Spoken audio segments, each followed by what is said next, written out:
Well, guess what day it is today?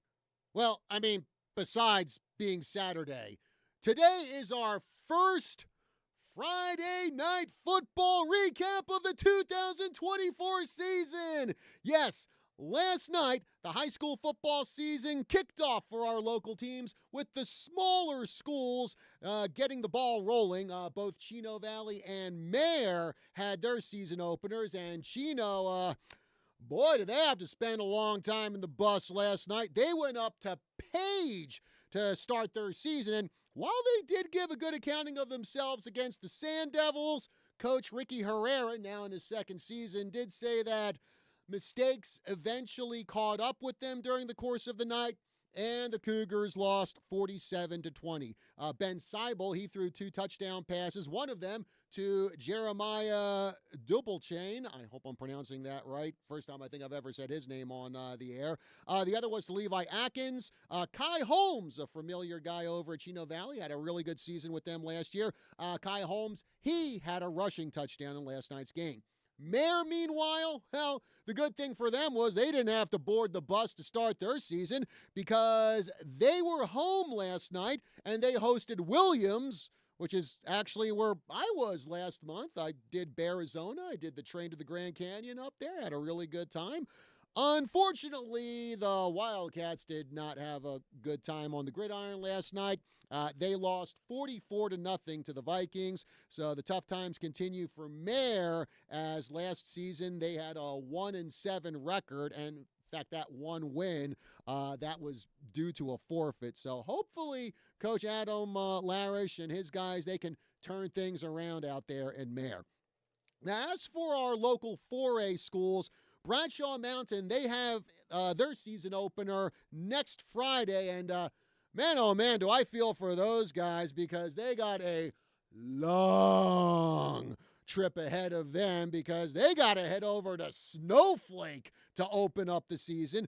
Prescott, meanwhile, they open the season, well, about a mile or so away from the KYCA studios next Friday. They host La Jolla, and as we always do, you can catch all the action all over KYCA next Friday, 1490 AM, 103.5 FM, online at kyca.info, and the game will also be live streamed on the KYCA Facebook page. I believe we're also going to have that on YouTube as well, if I'm not mistaken. Yep, it'll also be on our YouTube channel, KYCA Digital, so all kinds of places where you can catch Prescott versus La Jolla in the season opener next Friday.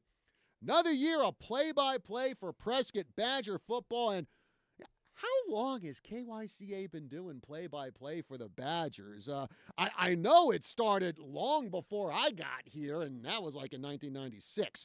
So we are definitely looking forward to that. And, of course, we'll be covering all the fall sports from all over the area. Prescott, Bradshaw Mountain, Chino Valley, Mare, Embry-Riddle, Yavapai College. We'll be covering all the fall sports here on KYCA. And that's one of the reasons why I took some time off over the past week, because I wanted to cram in a couple of concerts before things got super busy around here. Had a great experience last Friday watching Hailstorm and the vocal beast Lizzie Hale just rock the Arizona Financial Theater down to its foundations, even though they didn't have Black Vultures on the set list, and that's one of my favorite Hailstorm songs. But still, it was a good show. And, the opening act they had was okay. They had Hollywood Undead. They were pretty entertaining, especially when they brought one of their fans, this 11-year-old girl, on stage, and she's up there wearing the sunglasses, jamming out to Coming In Hot. And I gotta tell you, I am sure come Monday, she bragged about that to all of her friends at school, because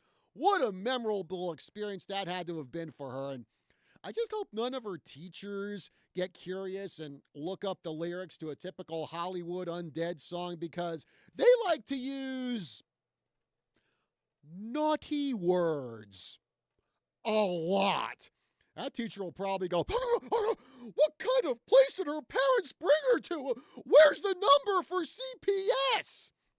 Then again, when I was 11, me and my friends were using those words on the playground at Cooser Elementary School back in Hamilton Township. So big whoop. I'm sure she's heard those words before, especially if she's a Hollywood Undead fan.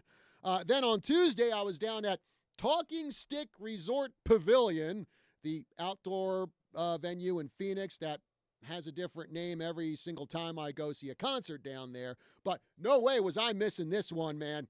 Sammy Hagar, Joe Satriani, Michael Anthony, and Jason Bonham. You want to talk about a legendary lineup, and they put on a heck of a show. Definitely worth sitting outside in 102-degree weather for that one. And I didn't realize this until the other day. Did you all know Sammy Hagar is 76 years old? God bless him for still being able to go out on stage and just being the Red Rocker. And I'll tell you what, the guy looks pretty darn good for 76. Then you had Jason Bonham just beating the snot out of the drums. And I know a lot of people look at him and go, oh, John Bonham's son. Well, he may be the offspring of one of the greatest drummers in rock and roll history, but the dude is a phenomenal drummer in his own right. If you don't believe me, just watch the Led Zeppelin Celebration concert from London's O2 Arena. You'll see that I'm telling the truth. Then Joe Satriani. I mean, what can I say about him that hasn't already been said? Incredible, outstanding, awesome, just whatever adjective you want. And watching him play live, the thing that blew me away is when he goes out there, gets hold of that guitar, he just makes it look so effortless. And Satriani's been around for a long time, so you might think, guy picks up a guitar, strums away like a boss, and that's that. Well, the real reason why Joe Satriani is good, really good, I mean, along with just an incredible amount of natural talent, the dude works his butt off. And that's a good lesson for our local athletes, because the really good athletes you see from the professional level all the way down here to the Tri-City area, the ones who are all-state, all-American, player of the year, got D1 schools looking at them, the vast majority of them are so successful because they put in the hard work. Now, yeah, they're also very talented, but talent alone only gets you so far. Talent plus hard work can take you places. And even if you're not a super duper top tier athlete, if you take the talent that you do have and just bust your butt and make yourself better and better, you could still have some great opportunities come your way. Now, maybe you won't get a D1 offer, but there are plenty of really good D2, D3, NAIA schools, and junior colleges out there who will be happy to have you on their roster. Hey, only a small percentage of high school athletes go on to play at college, and you could be among that small percentage if you really want to put in the hard work and make something of yourself out there on the field, the court, whatever. All right, folks, 928-541-1016 number to call here on the Tri-City Sports Roundup. Thank you very much for joining us here. As I said before, Prescott High School football, they begin their season next Friday night. They will host La Jolla Community School. And to get everyone psyched, to get everyone pumped up and amped for that season opener and just for the 2024 Badger season in general, I have three players from the Prescott High School football team with me in the studio today. I have Dalton Scott, All-Region Grand Canyon honorable mention from last year. I have Trace Overton. Sorry, Trace, no All-Region. This year you'll get an All-Region award, buddy. And also, sitting to my left, I have Johan Gunderman, an All-Region first team selection from last year. So we'll be talking about the upcoming season with these guys. Stay tuned for more of the Tri-City Sports Roundup. We'll be back talking Prescott football right after this.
We are back here on the Tri-City Sports Roundup, everyone. John Rust with you. And this morning, we are going to be talking Prescott football as they get their season going next Friday. In the studio with me today, I have three players from the Badgers. I have Dalton Scott, I have Trace Overton, and I have Johan Gunderman with us. Guys, good morning, and thanks for being with us. Good morning. Good morning. Thank you for having Happy us. to have you here and happy to get ready for Prescott football.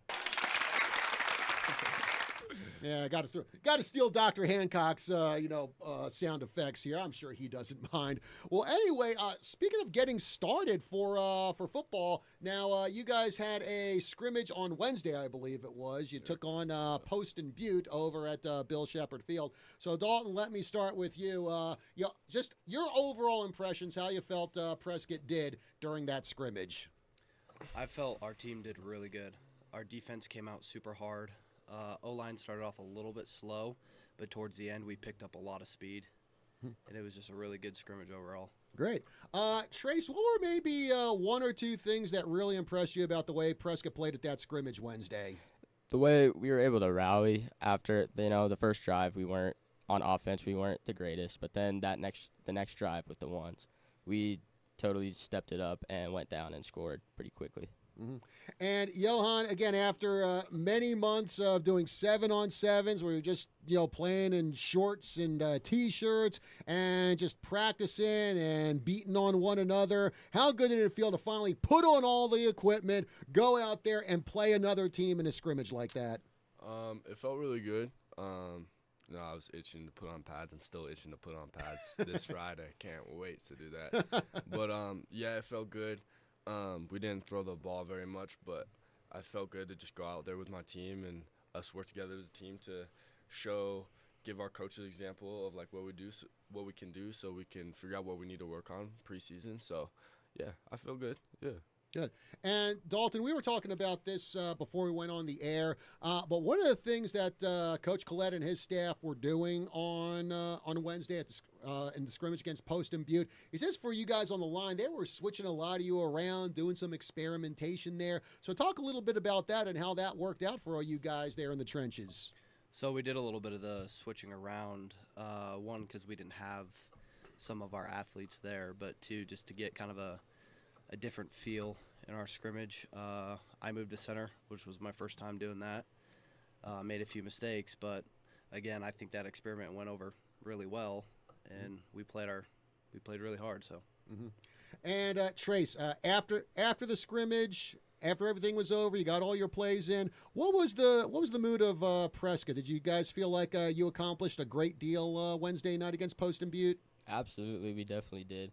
We were as soon as the scrimmage ended, we were definitely wanting to go back out there as quick as we could. And Johan, again, for practicing, you're out there on the field. It's just you guys and the coaches. How much did it mean for you Wednesday, even though it was a scrimmage Wednesday, to actually have people in the stands finally watching you after all these months? And did it kind of feel like, football season really is here finally? Yeah, it made me excited and getting ready for the season, but only bad thing now, I'm just itching to play. I can't wait to play. To step on the field under the lights, I can't wait to play. And a game that actually means something. Yeah. Which is what will happen next week. Next week, game number 1 of games that actually count. Now, Dalton, you go back to last year, and obviously last year was a little bit of a struggle, and probably no surprise. You graduated a ton of really great players from the year before, teams that made it up to the Elite Eight of state. A young team last year, but now all those young players from last year have a full year of varsity experience under their belts. Talk about how that has impacted Prescott this year, how you feel that's made things better. I think for your first varsity game, you're pretty nervous in your first season.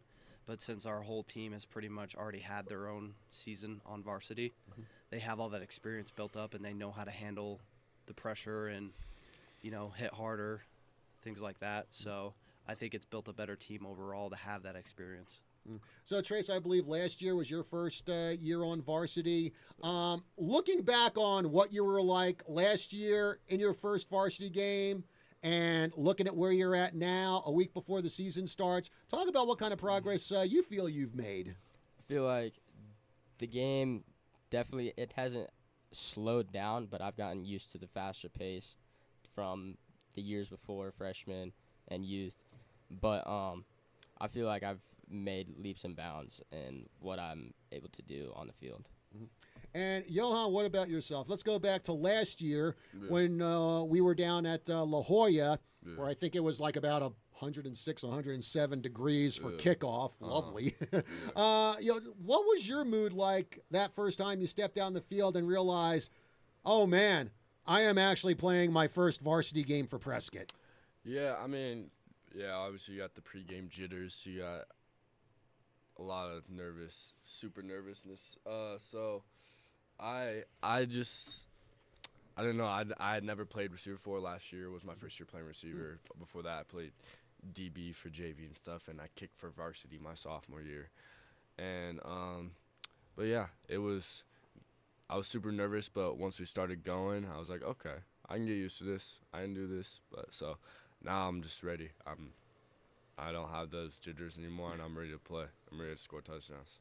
Great. And Dalton, I believe last year was your first year on varsity, correct? Yes. Okay. So looking at yourself this year, now that you had that full year of varsity under your belt, do you feel you're maybe less nervous going into the season opener than you were last year? Definitely less nervous, but I'm also more prepared because last year was my first year really facing off against some really big dudes on the line. Mm-hmm. And now that I have that experience, I know to expect the kind of hand placement and stuff that I need to use for bigger dudes that are a lot bigger than me. Mhm. So I think it helped a lot playing Good. last year. Good.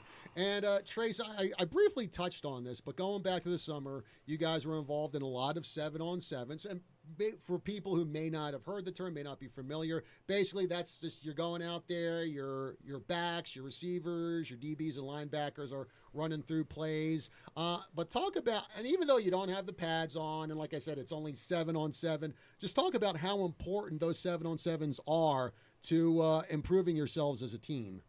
They're very, we don't really go out there to count the wins or how many touchdowns we scored. We go out there to try to better ourselves individually and as a team and try different things, put in different passing plays. Can I make this throw? Can I make this cut? And we use it as a tool to get better and prepare ourselves for the season. Mm-hmm. So, Johan, obviously you've been involved in a lot of 7-on-7s. Do you feel like after a while it gets to the point where, yeah, I know 7-on-7s are important, but I want to get on those pads, I want to get on that helmet, and I want to actually play some real football? Yeah, I definitely feel like I just want, like after a while of 7-on-7s, I just want to put on the pads and get under the lights and play on Friday nights. But as a wide receiver, 7-on-7s help me a ton because I can get a feel for like the routes I'm going to be running during the season and know where to be in certain places. And with like we have Uriah at quarterback now, so me getting a good connection with him is super important, and 7-on-7s can really help with that. So yeah, 7-on-7s, I love 7-on-7s, but of course I want to go on Friday nights and put on the pads. Yeah. And Dalton, well, you're a lineman, so not much for you to do on these 7-on-7s, but what do you and the other linemen do during the summer in order to get ready for the season? Well, this season in particular, we did a lot of lifting, specifically focused on explosiveness. So like trap bar deadlift, power cleans, stuff like that. We also did a few new drills to help us with our pass protection and just explosiveness overall. It was just a summer of focusing on trying to get better hip movement, better lateral movement, stuff like that. Okay. And Trace, going back to last year, like I said, last year a bit of a struggle. Badgers wound up with a 4-6 record. And I know you guys like to win. Winning is great. But even with those losses, did you feel that like maybe after each loss you guys were able to look back and say, well, here's areas we need to improve, but here's areas we really progressed in? Did you feel like you guys had that mentality after those losses? Yeah, for sure. Every time we would go in and watch film, and Colette and Johnson, the defensive coordinator, they would um they would tell us what we could have worked on each week, and he's already coming up with a game plan for the next game, and we never held our heads over it. We just held our heads up higher and focused on the next week. So, Johan, do you feel like maybe last year was a year where maybe it was like, we're probably going to be taking a lot of lumps this year, but come 2024, all those lumps we took, they're really going to pay off, and we're just going to be a better team. Did you guys feel that way last year? Yeah, I feel like we definitely did feel like that because we had a ton, like basically our entire team was first time on varsity. A super young team.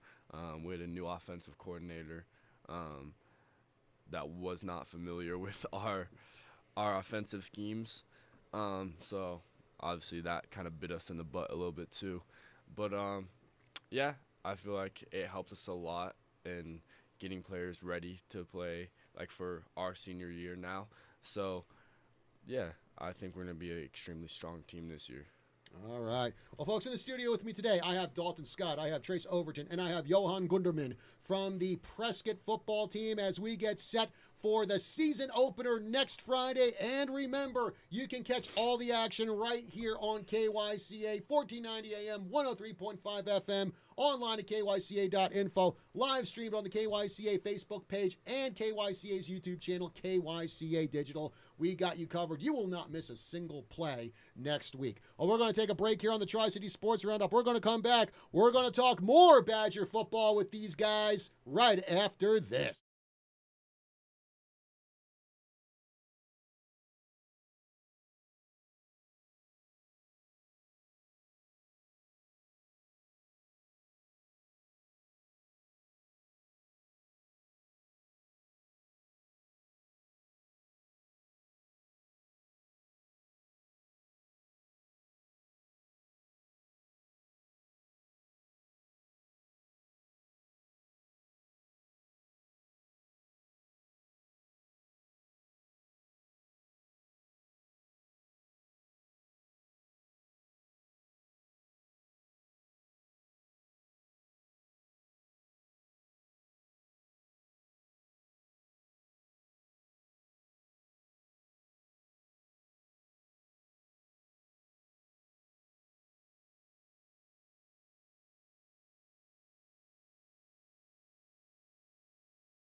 Hey, folks, welcome back to the Tri-City Sports Roundup. John Rust with you here in the studio with me today. I have three members of the Prescott High School football team. I've got Dalton Scott, I've got Trace Overton, and I've got Johan Gunderman. And, well, yeah, time to get to lightning around here. Let's find out some information about their teammates.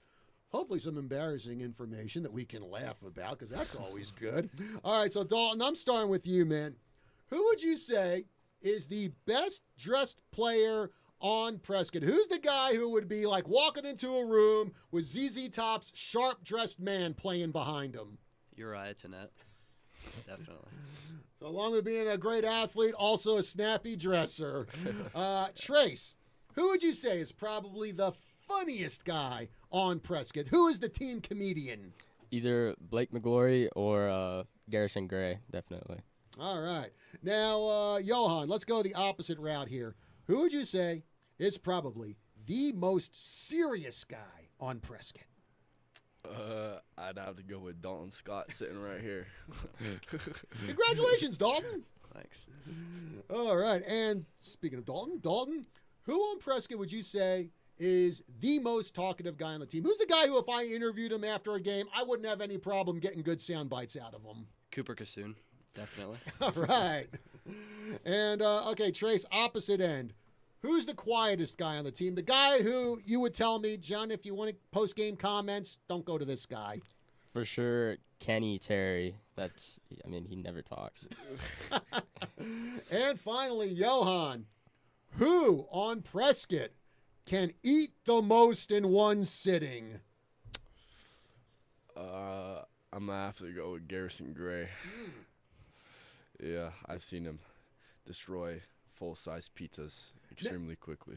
And we were talking about this before the break, and this isn't like the kind of pizza I would have, just regular old cheese pizza, right? Like Supreme pizzas, calzones. I don't know if you know what that is. Like Oh, the heck, folded pizza. I'm from Jersey. Of course I know what a yeah. calzone is. Yeah, Garrison can eat. He can eat. Oh man, hey, I got some good fuel then for the commentary coming up this season. Yeah, I have to remember that about Garrison. Good player who can also eat a ton. All right, well, of course we're talking Prescott football here. Their season opener is next week. So Dalton, I want to ask you, what first got you interested in playing football? Well, my dad played for Chino, and I've always grown up watching like the football movies. Mhm. But it's just the physicality of it that actually drew me to it. I love putting the pads on, hitting, blocking. That's my favorite part. There's nothing like that feeling. Okay, well, you mentioned you were watching all the football movies, so now I have to ask, what is your all-time favorite football movie? Ooh, I gotta think about that one. I know it's tough. There are a lot of good ones. The Longest Yard was good.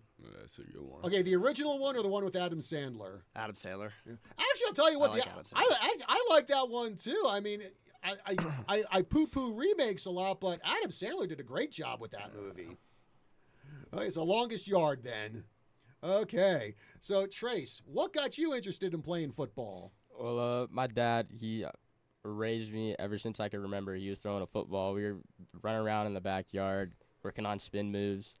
And second grade, I was 8 years old. He put me in youth football, and I fell in love with it at first sight. It was just, I wanted to play it forever. Good. Johan, what about you? What got you interested in playing football? So one of my really close friends, my freshman year, convinced me to play football. And at that time, I just played kicker because I played soccer, and soccer was my passion. And then my junior year came around, and I started playing wide receiver, and I got really into it. And now I've decided I'm going to go play college football. So, one of my close friends my freshman year convinced me. All right, good. And Dalton, well, of course, on this show, we like to talk about multi-sport athletes. We certainly have a lot of them over in Prescott. So any other sports you play besides football? No, football is my main sport, and my off season I spend the time getting ready for next season. So, okay, Trace. I guess it's obvious what's for those of you watching on KYCA.info or KYCA Facebook page. Trace, I guess it's obvious what other sport you play besides football. I play baseball. And what position do you play? A little bit of pitcher, but mostly center field.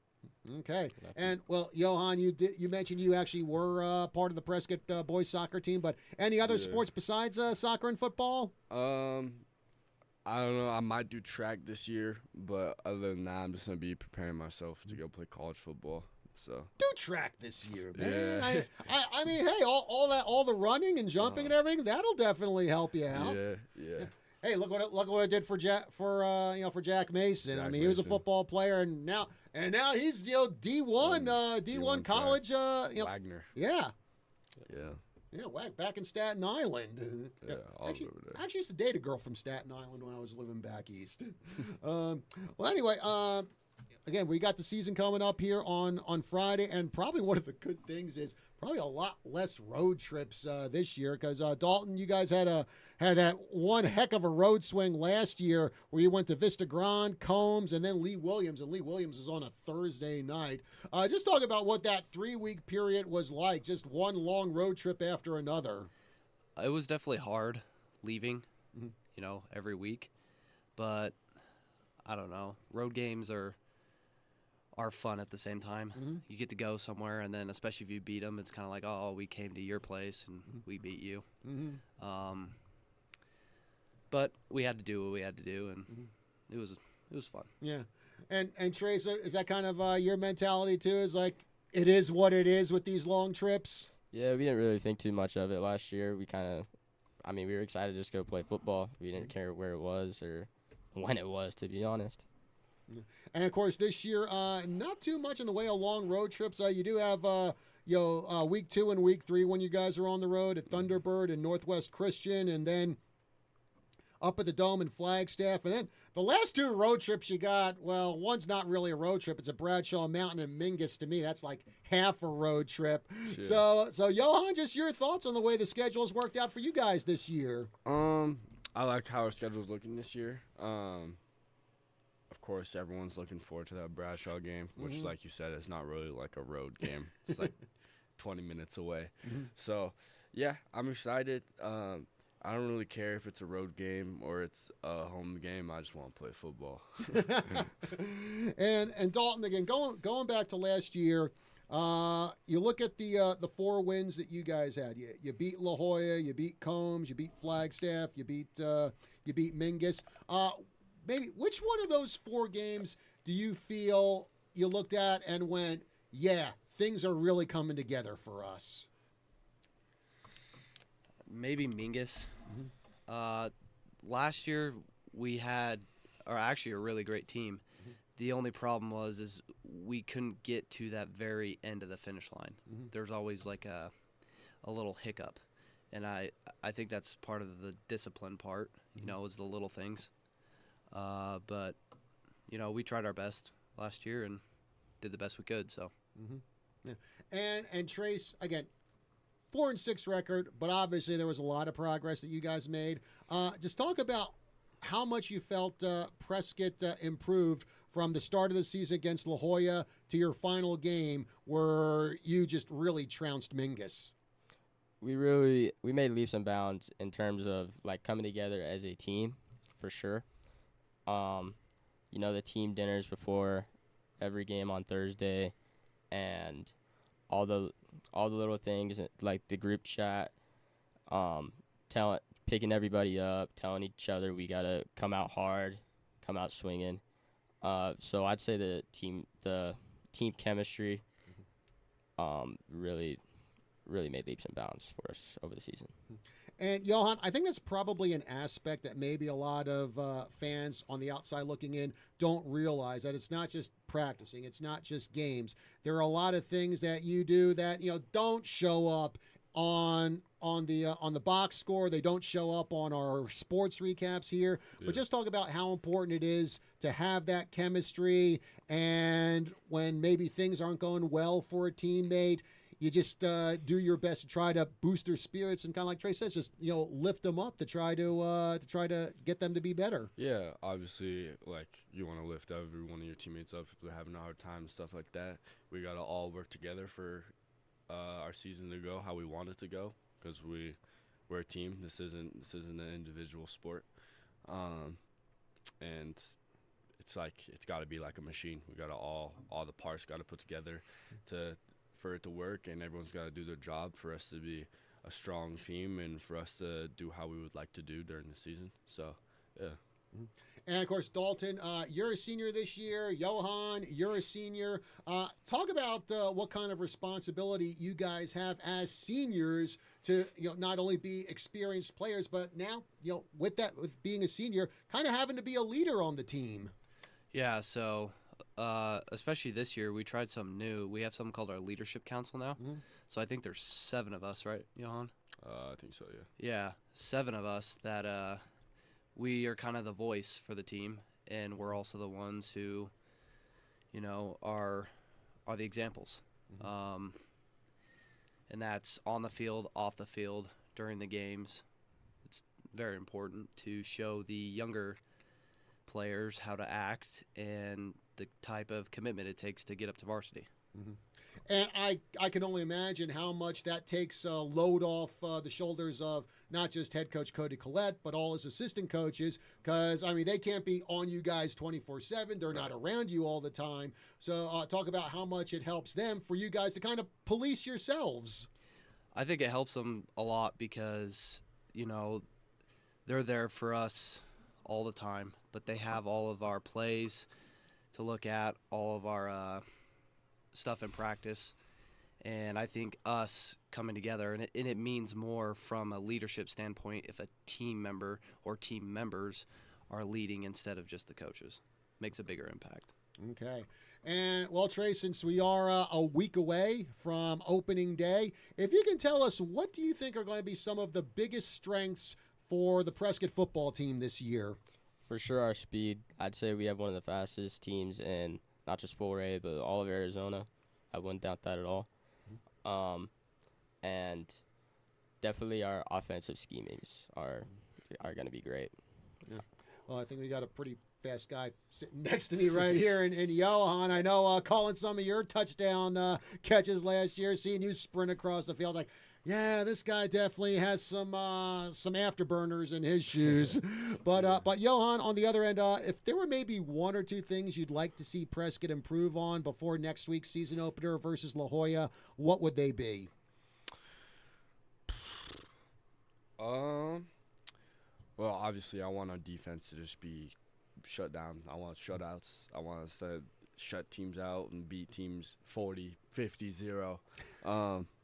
And other than that, just me, Uriah, and then the other wideout, Josiah Peoples, just getting our connection down so we can, when we need to make a pass and we need to send the deep ball or just getting our connection down so we can complete those, and when we need them, we can get them done. And then just our O-line, just being nasty in the trenches and opening up holes for our running backs, and maybe getting a little more run game this year, because last year we threw the ball a lot. So we can run the ball more and then set up the pass. So, yeah, those are some things I think we improve on for us to be an extremely strong team this year. And I think if we can get some of that stuff down, we're going to roll through teams, and we're going to have a really good season. All right. Well, speaking of speed, I mean, you mentioned Josiah Peoples, and there's a reason why I hung the nickname Joe Flya on the guy, because that guy does fly down the field. So can't wait to see all that speed come into play this season for Prescott. And of course, Dalton, just give us your impression of how you feel things are looking on the line for Prescott for this year. Well, our line has gotten a lot bigger, especially since last year. We have Blake now, we have Bo. And I think we're hitting a lot harder. Our blocks are getting a lot better with every practice. And I think come Friday, we're going to show really the amount of effort that we've put in, and we're going to win the game. All right. And, well, we got a couple minutes left to go here. And, Trace, if you can just tell us, what are some of the big goals for Prescott for this year? Definitely first and foremost to be a playoff team, playoff contender. And then after that, get as far as we possibly can. I think we have the potential to possibly go to state, if not win the whole thing. All right. And Johan, again, this is your senior year, so talk about what your plans are for after you get that diploma and leave Prescott High School. Well, I am going to go play college football. Not really sure yet. I have a few offers. But, yeah, I'm just going to go play some ball somewhere and hopefully see how far I can go with it. And then worst comes to worst, it just plays for my schooling. So, yeah, that's what I'm planning on doing once I graduate. Okay. Dalton, what about you? What are your plans for after you leave Prescott High School? Marines. Want to join the Marines and go into Marine Raiders. It's always been my goal. Oh, nice. In fact, actually, the trilogy I wrote, Fallen Eagle, that has characters of mine who are Marine Raiders. So awesome. And well, Trace, you still got one more year left, man. But are you already thinking about life after Prescott High School? Well, I definitely want to play college football. College football, if I could go somewhere, I definitely would. But other than that, I honestly do not know what I want to do. You're a junior. You got time, man, so don't worry about it. All right. Well, hey, folks, we are almost at the end of our show. And again, I want to thank from the Prescott High School football team, Dalton Scott, Trace Overton, and Johan Gunderman for coming in here and just getting all of us ready for the 2024 edition of Prescott Badger football. Guys, pleasure having you here in the studio. We certainly look forward to covering all your games this season, and you can depend on KYCA to be there every Friday night and 2 Thursday nights this year, too. The Flagstaff. Flagstaff and Bradshaw. Flagstaff and Bradshaw, yes. Flagstaff. That's last year's schedule. I need this year's schedule. Here we go. Yeah, Flagstaff October 17th, and then at Bradshaw October 24th. Those are going to be our Thursday night lights games. But anyway, Dalton, Trace, Johan, thank you again for being with us here in the studio. And we wish you all the best for you and the rest of the Badgers in 2024. Thanks for having us. Thank you, John. Hey, you got it. Like I said, folks, next Friday night, it is Prescott versus Bradshaw season opener. We will have the pregame show at 6:45. Looks like I'm going to be joined by Kelly Cordes on color commentary. And throughout the year, we're going to be switching off on color commentary. Kelly will be joining me for some games. I'll also have former Prescott football coach Lou Benetone on color commentary for a few games as well. So 6:45 for the pregame show next Friday, 7 o'clock for tip-off, all over KYCA. Also next week, it looks like next week will be the time we bring back our 3 Stars of the Week segment to the Tri-City Sports Roundup, since, well, fall sports season will be really, really getting underway next week.